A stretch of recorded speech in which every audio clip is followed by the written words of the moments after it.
하나님의 말씀은 구약성경 전도서 3장 11절 한 절 말씀입니다. 구약성경 전도서 3장 11절, 구약성경 948면에 있습니다.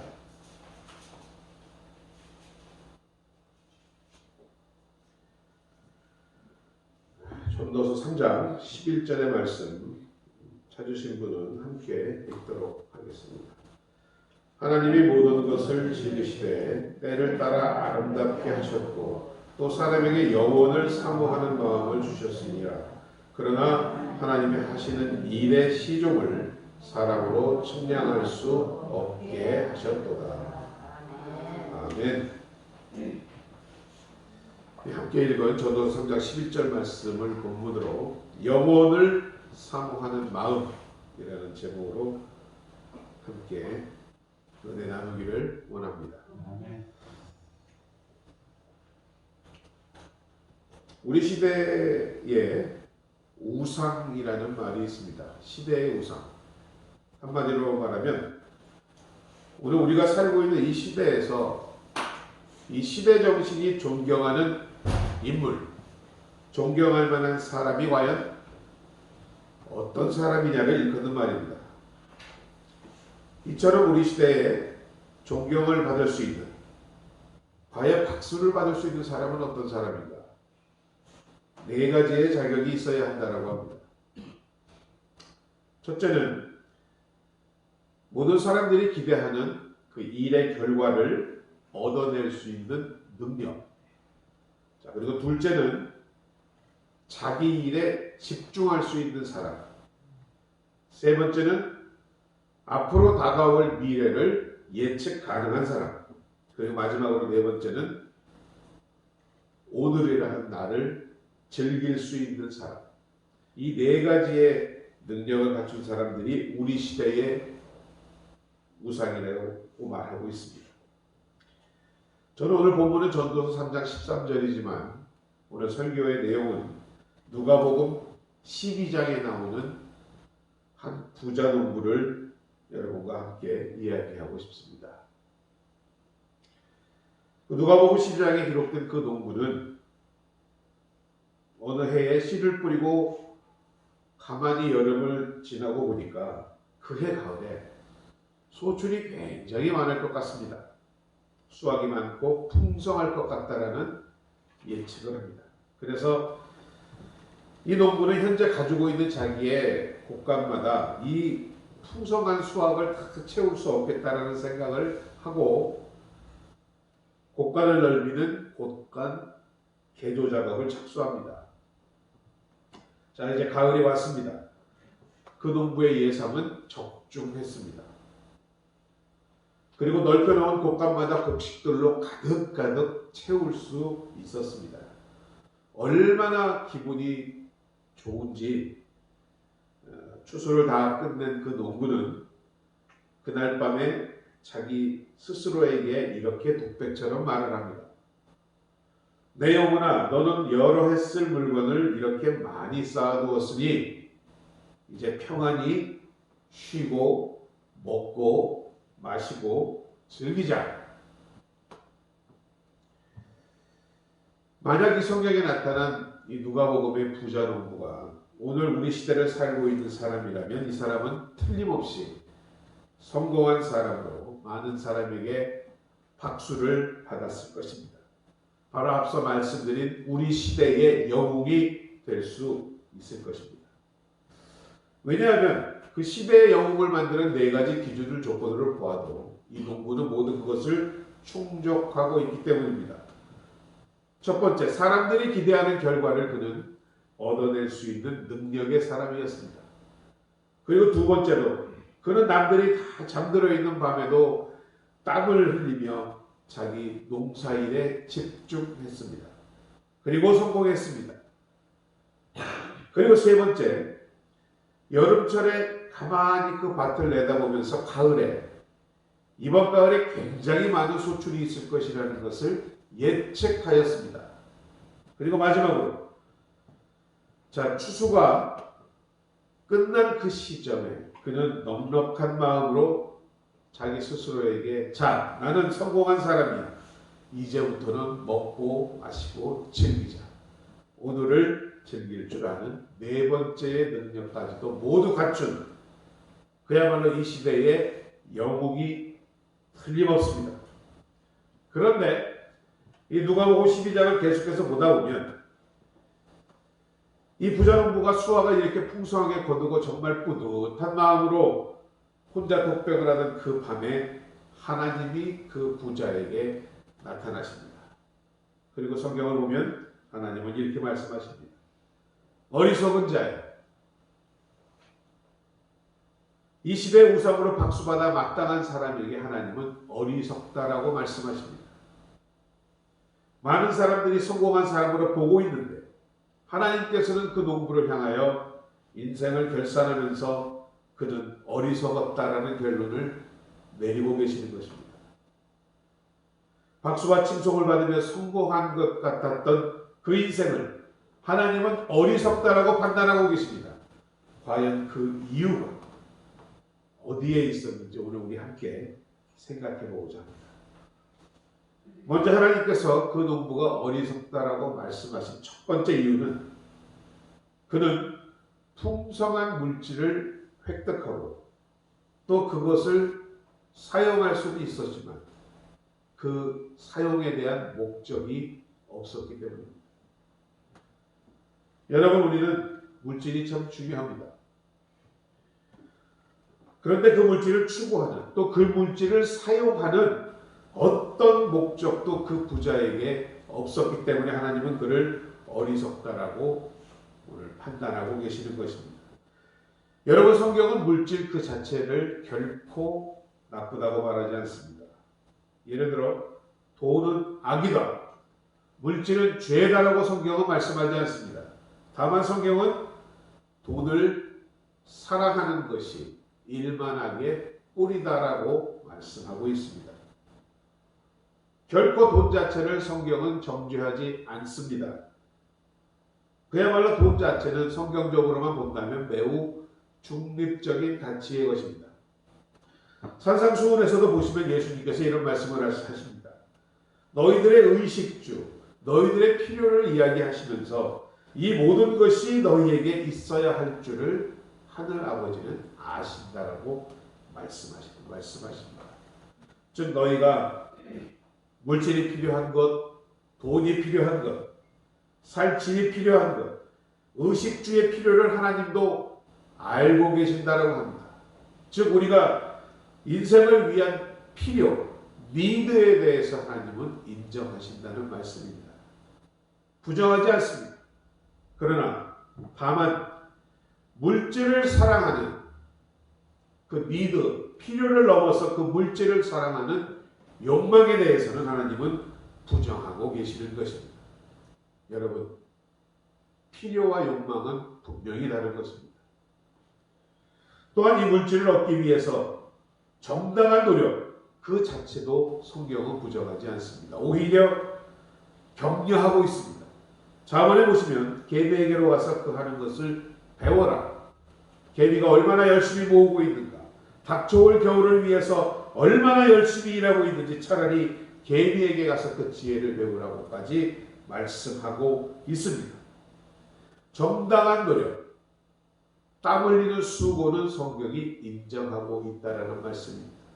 우리는 흔히 노동, 수고에 대해서, 일하는 수고에 대해서 아담이 죄를 받은 벌이라고 생각합니다. 그러나 여러분, 하나님도 창조 당시에 일을 하셨고 성경은 노동에 대해서 경건한 것으로 판단하고 있습니다. 다만 아담이 죄로 인하여 수고함으로 하게 된 것은 결국 즐거워야 할 우리의 노동이 어렵고 힘든 것이 되었다라는 것입니다. 이렇듯 정당한 물질을 얻기 위한 노력을 성경은 격려합니다. 그러나 부당한 노력, 소매치기와 같은 노력은 성경은 부정하고 있는 것입니다. 소매치기가 얼마나 돈을 좋아하시는지 아시죠? 우스갯소리 하나 하겠습니다. 소매치기는 머니를 좋아합니다. 머니가 영어로 돈입니다. 소매치기가 세 가지 원인을 좋아하는데 첫 번째가 이거 금방 웃는 분들은 정말 센스 빠르신 분들이에요.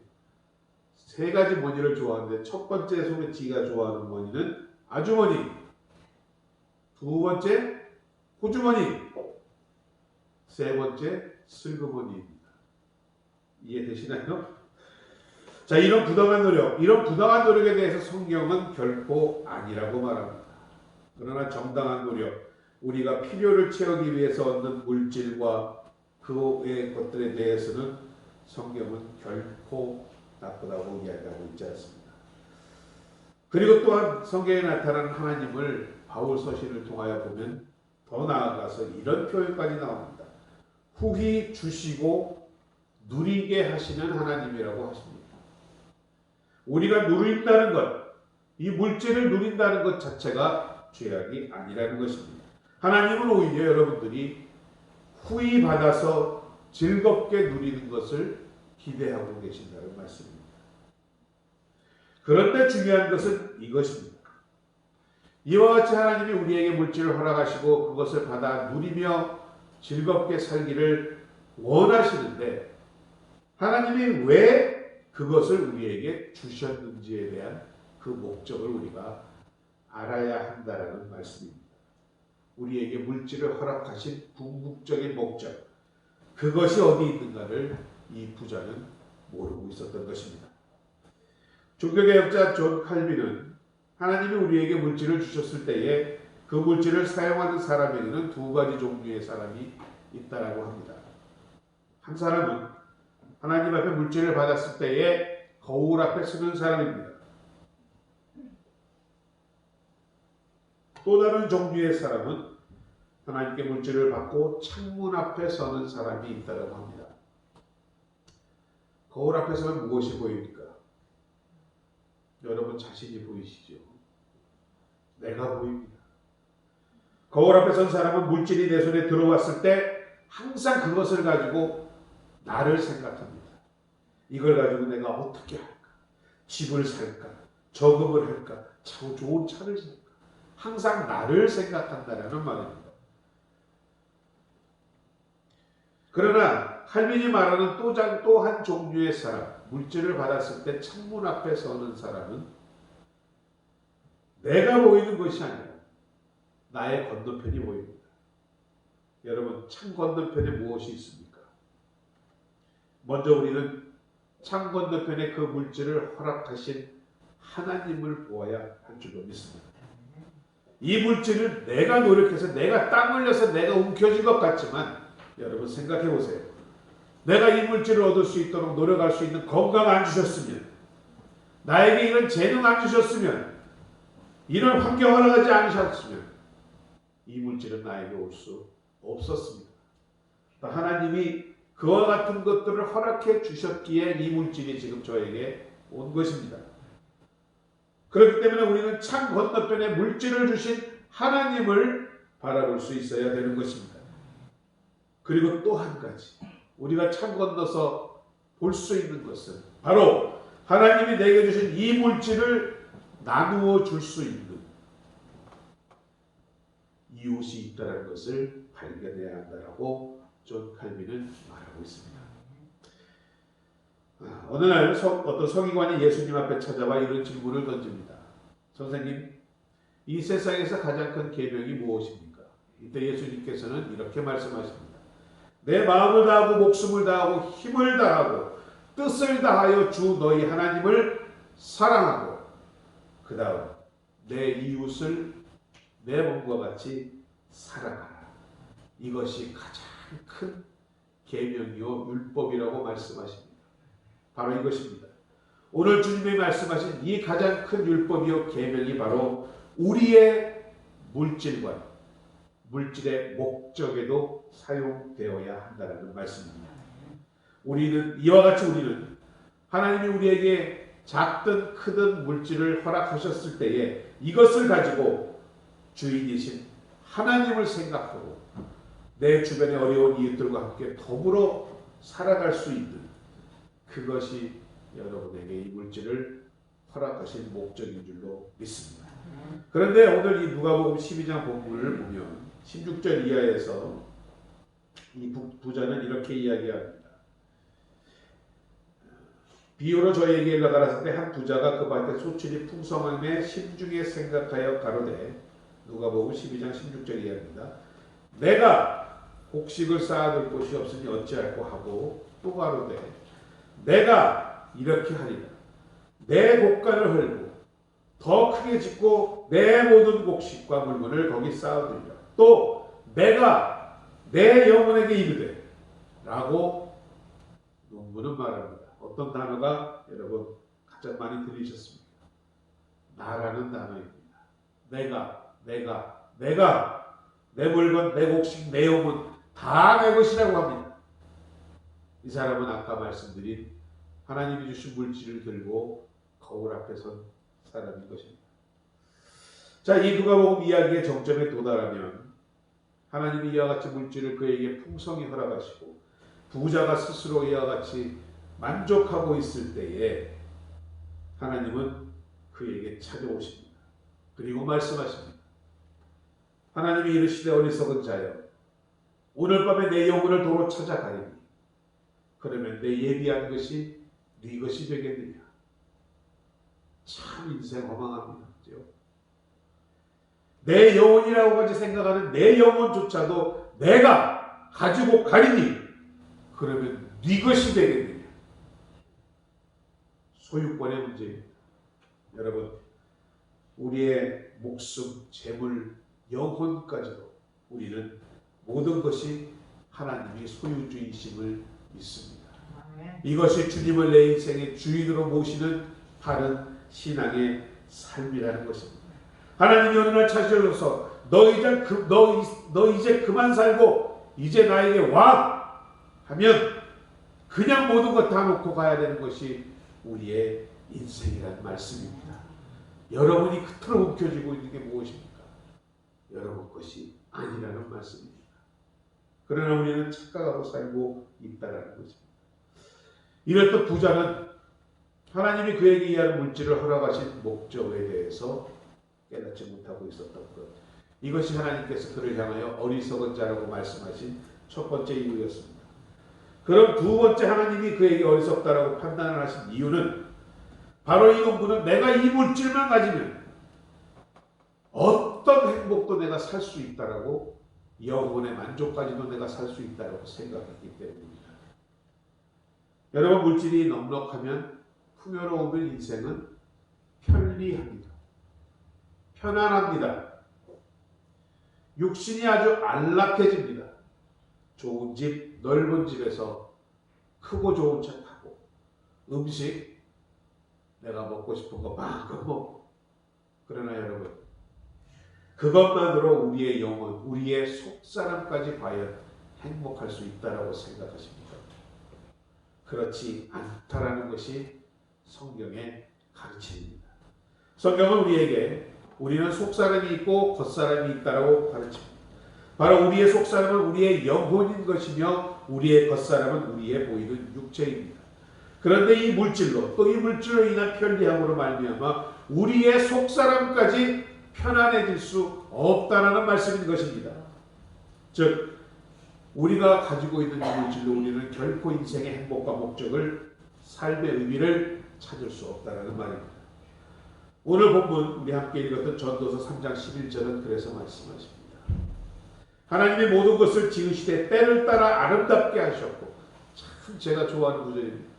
하나님은요, 모든 것, 저와 여러분까지도 지으셨을 때 아름답게 하셨다고 합니다. 때를 따라. 그리고 사람에게는 영혼을 사모하는 마음을 주셨느니라.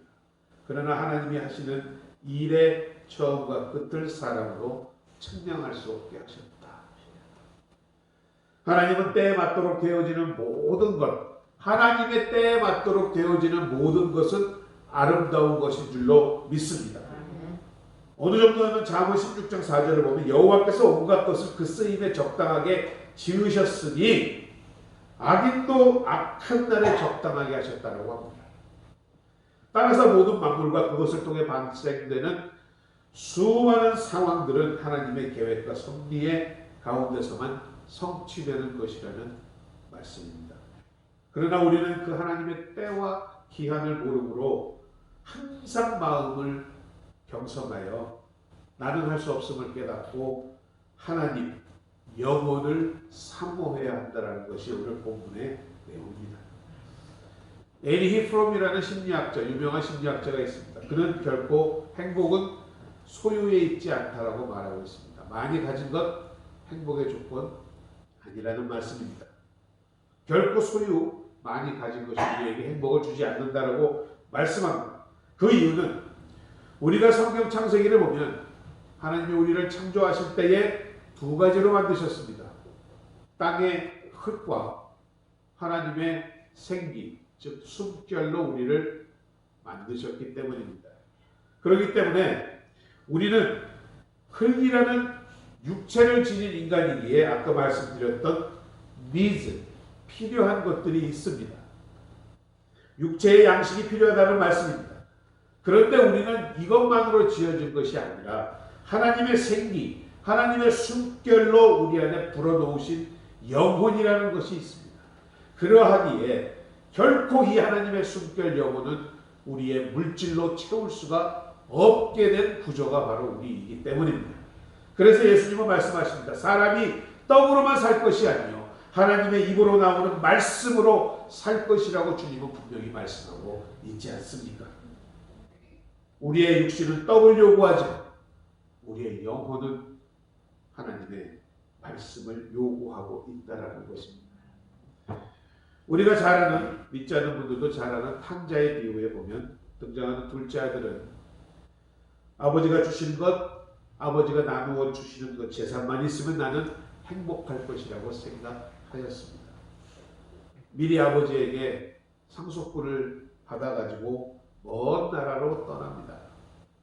그러나 나중에 절실히 그가 돼지우리에서 쥐염 열매를 주워 먹으며 생각하고 깨달은 것은 나에게 중요한 것은 아버지의 것을 나에게 주시는 것이 아니라 바로 내게는 아버지가 필요하다는 사실을 깨닫습니다.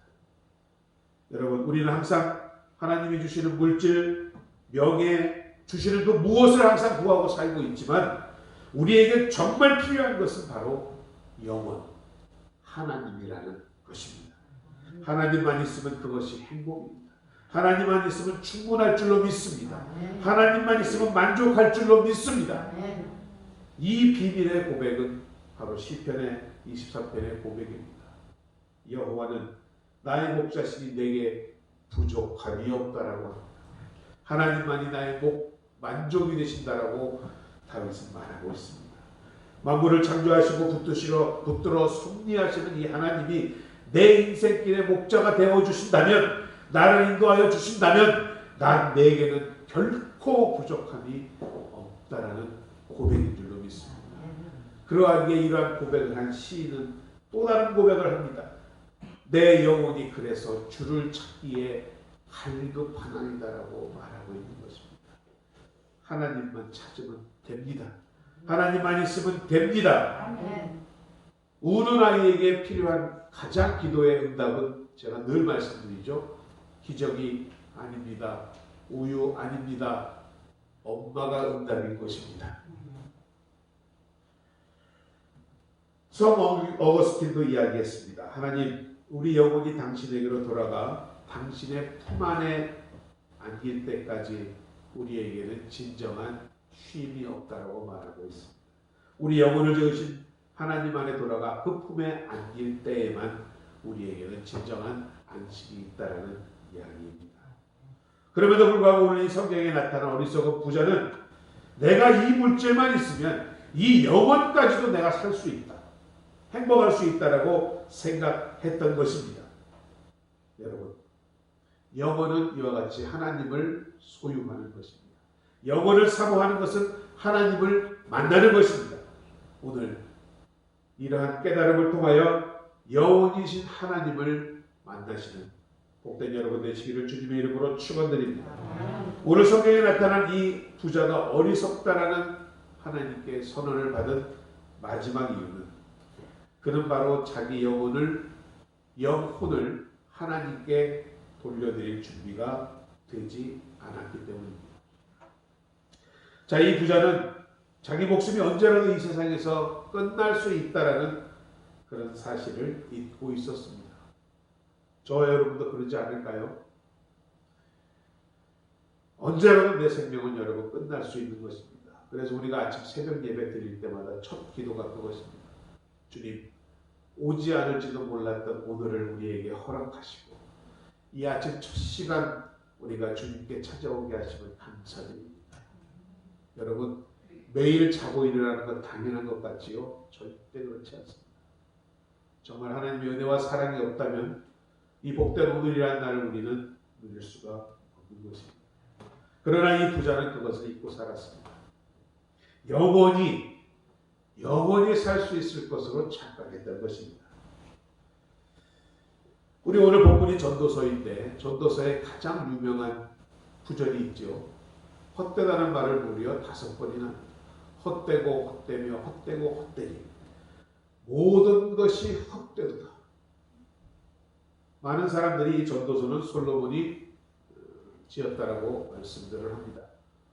솔로몬이 어떤 사람입니까? 정확하게 제가 지금 구절이 생각나지는 않지만 전도서 구절을 보면 내가 이 해안에서 하고 싶은 모든 것을 하였고 내가 원하는 모든 것을 얻었고 그야말로 이 세상의 모든 것을 다 누리고 소유했던 사람입니다. 그런 지혜자 솔로몬이 결국 헛되고 헛되니 헛되고 헛되니 모든 것이 헛되고 헛되다라고 고백하는 것이 바로 전도서의 말씀입니다. 자, 이 헛되다라는 본래의 의미는 바로 이것입니다. 우리가 이제 추위가 지나갔지만 참 아주 추웠어요. 밖에 나가면 하고 바람을 불면 하얗게 이렇게 숨이 보이죠. 마치 그 숨과 호흡처럼. 그런데 그 숨과 호흡이 잠시 후에는 사라져버립니다. 이 헛되고 헛되다는 표현 자체가 바로 그런 의미입니다. 너희 생명이 무엇이냐? 너희는 잠깐 보이다가 없어질 안개라고 주님은 말씀하고 있지 않습니까? 이것이 인생입니다. 그러나 우리는 인생을 잊고 살고 있습니다. 오지 않을지도 몰랐던 오늘을 주신 하나님께 감사드리면서 제가 또 여러분께 말씀드리는 게 늘 그렇지 않습니까? 오늘이 내 인생의 마지막인 것 같이 살아달라. 하나님과 함께 교제해달라. 동행해달라. 우리가 영원히 살 것처럼 우리는 착각하고 있습니다. 그러나 결코 우리는 그렇지 못합니다. 바로 지금일지 내일일지 아니면 1년 뒤일지 언제일지 우리는 모르는 것입니다. 바로 그때 하나님께서 우리를 부르시고 심판자이신 하나님을 만나야 할 텐데 가장 중요한 준비를 우리는 하고 있지 않다라는 것입니다. 오늘 이 농부도 그랬습니다. 자, 이 어리석다고 인정받은 이 부자는 미래를 예측하는 사람이었습니다. 여름에 씨를 뿌리고 나서 올가을에 풍성할 것을 그는 예측했습니다. 그리고 그의 예측은 맞았습니다. 다른 건 다 준비하면서 예측하고 준비하면서 마치 우리들이 자식 출가시킬 준비, 사업 준비, 공부할 준비, 사업 확장할 준비, 내 인생 노후 준비까지 다 준비하면서 가장 중요한 준비, 하나님의 만날 준비를 과연 하고 계십니까? 우리 인간이 죽는다는 것은 우리 인간의 모든 인간의 보편적인 운명입니다. 그래서 철학자들은 늘 말을 합니다. 우리는 죽음을 향하여 나가고 있다. 어떤 사람은 또 이런 말도 했습니다. 우리는 태어났을 때 이미 죽을 만큼 늙었다라고 이야기합니다. 자, 우리도 이와 착각 가운데 살고 있습니다. 오늘 이 부자 또한 이런 하나님을 만날 준비를 하고 있지 않았던 것입니다. 그래서 하나님께서 그를 어리석다라고 오늘 말씀하셨던 것입니다. 19세기 후반에 북유럽이 굉장히 정치적으로 경제적으로도 혼란스러웠다라고 합니다. 근데 뭐 지금 코로나 때도 그렇지만 모든 사람들이 어렵다고 하지만 또 때도 못 보는 사람들도 있어요. 보면 이 혼돈의 와중에 아주 특별하게 돈을 번 사람이 있었습니다. 그 이름은 알프레드였습니다. 실제 사람입니다. 근데 어느 날 이 부자가 그야말로 돈을 막 긁어 모았다고 해요. 아침에 눈을 떠서 조간신문을 탁 펼치자 깜짝 놀랐습니다. 왜냐고요? 자기가 죽었다는 사망기사가 그 신문에 게재된 것입니다. 근데 사실 그 알프레드라는 사람의 동생이 얼마 전에 죽었거든요. 그럼 동생 이름도 뭘까요? 일단 알프레드로 시작하겠죠. 성이 같으니까. 그 당시만 해도 이 정보가 빠르지 않고 해서 그 큰 돈을 번 이 사업가가 죽은 것으로 신문에 오보된 것이었습니다. 근데 이 사람이 그 유럽의 혼란 시기 가운데 큰 돈을 벌 수 있었던 것은 그가 다이나마이트를 만드는 사업을 하고 있었습니다. 대충 감이 오시죠? 그런데 자기 사망 기사의 제목이 죽음의 상인 죽다. 리드 기사가 그거였습니다. 죽음의 상인 죽다. 그 짧은 몇 줄. 그 아침에 그 사람은 그것을 보면서 그 오보 기사를 보면서 큰 충격을 받습니다. 내가 인생을 헛살았구나. 더 이상 이렇게 살아서는 안 되지. 내 인생의 마지막이 이렇게 결산될 수는 없다. 이렇게 기억되어서는 안 된다고 그는 생각하였던 것입니다. 그래서 자신의 그 많은 재산들을 정리하기 시작합니다. 그리고 그 재산을 유익한 곳에 쓰기 위하여 유언을 남기게 되었습니다. 그리고 그가 죽었을 때에 그의 유언대로 그 재산이 쓰이게 됩니다. 이 사람이 바로 누구냐? 바로 알프레드 노벨이었습니다. 여러분 잘 아시는 노벨상을 창시한 사람입니다. 그의 모든 재산이 그 노벨 수상자에게 연구 지원비 내지는 후원금으로 지원되는 사업이었던 것입니다. 자, 말씀을 정리하겠습니다. 오늘 성경에 나타난 이 부자에게 하나님이 마지막으로 만나주시던 그 밤에 하나님은 말씀하셨습니다. 오늘 밤 내 영혼을 도로 찾아가리니 그러면 내 예비한 것이 누구의 것이 되겠느냐. 이 물음 앞에 부자는 침묵했습니다. 할 말이 없었던 것입니다. 자기를 위하여 그래서 예수님은 오늘 이 비유의 마지막을 이렇게 결론을 내리십니다. 자기를 위하여 재물을 쌓아두고 하나님께 대하여 부요하지 못한 자가 이와 같으리라. 또 제자들에게 이르시되 그러므로 내가 너희에게 이르노니 너희 목숨을 위하여 무엇을 먹을까 몸을 위하여 무엇을 입을까 염려하지 말라. 목숨이 음식보다 중하고 몸이 의복보다 중하니라. 여러분, 만약 하나님께서 여기 계신 여러분의 목숨을 오늘 밤 거두어 가신다면, 오늘 밤 여러분의 심장이 멎고 숨이 멈춘다면 여러분 준비가 되어 계십니까? 하나님 앞에 여러분이 구원받은 영혼으로 당당하게 설 자신 있으십니까? 성경 말합니다. 사람이 한번 죽은 것은 정한이지요